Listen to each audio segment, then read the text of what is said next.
যে যত কথাই বলি না কেন, আগের যে কাজগুলোর মধ্যে না একদম সরল একটা বিনোদন ছিল। আগে আমরা যে কাজগুলো লং লং সিরিয়ালগুলো করতাম, মানে সব ধরনের দর্শক একদম আবাল বৃদ্ধ বনিতা সবাই মানে মুগ্ধ হয়ে, আগের নাটকের কিন্তু একটা ট্রেন্ডই ছিল যে ওই নাটক যখন প্রচারিত হতো, বিশেষ করে হুমায়ুন আহমেদের ওই সময়কার ওনার লেখা যে সিরিয়ালগুলো, যখন আমরা গ্রামে তখন পর্যন্ত স্কুলে পড়ি দেখেছি যে ওই নাটক যেদিন হতো, সেটা ওনার বিখ্যাত বিখ্যাত নাটকের নাম আর না বলি, তা দোকানপাট বন্ধ হয়ে যেত, সবাই বাড়িতে চলে আসতো নাটক দেখার জন্য, একটা কালচারে পরিণত হয়েছিল।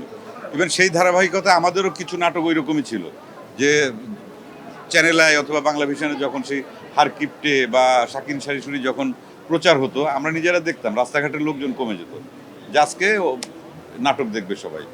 তা ওই যে সরল বিনোদনটা এখন একটু কমতি হয়ে গেছে। এখন অবশ্য অন্য দিক থেকে আরও এগিয়েছে, তারপরও জেনারেশনের পরিবর্তন হচ্ছে, কিন্তু কিছু কিছু মানুষ যারা এখনও সেই আগের সেই মানে নির্মল বিনোদনটাকেই পছন্দ করে, যে কারণে হয়তো ওই ঘুরে ঘুরে ফেসবুকে বা ইউটিউবে ওই ফুটেজগুলোই বারবার আসে। ওদের স্বপ্ন পূরণে পাশে থাকতে পেরে আমরা গর্বিত।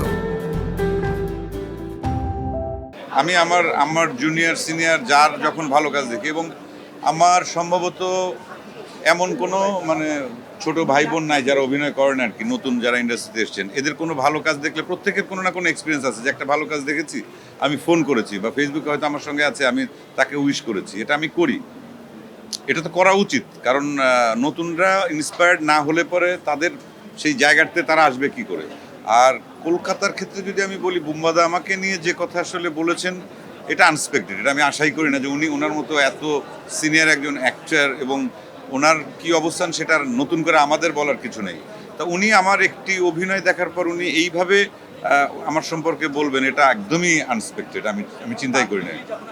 পাবলিকলি আমি দেখি, তখন আমি খুব ইমোশনাল হয়ে গেছি, জুনিয়র অ্যাক্টর অ্যাক্ট্রেস যারা থাকে তাদেরকে সাপোর্ট করা উচিত মানসিকভাবে, এবং তাদের কোনো ভালো কাজ দেখলে সেই মূল্যায়নটা করা উচিত, তাদের প্রশংসা করা উচিত, তাহলে তারা আসলে ইন্সপায়ার্ড হয়।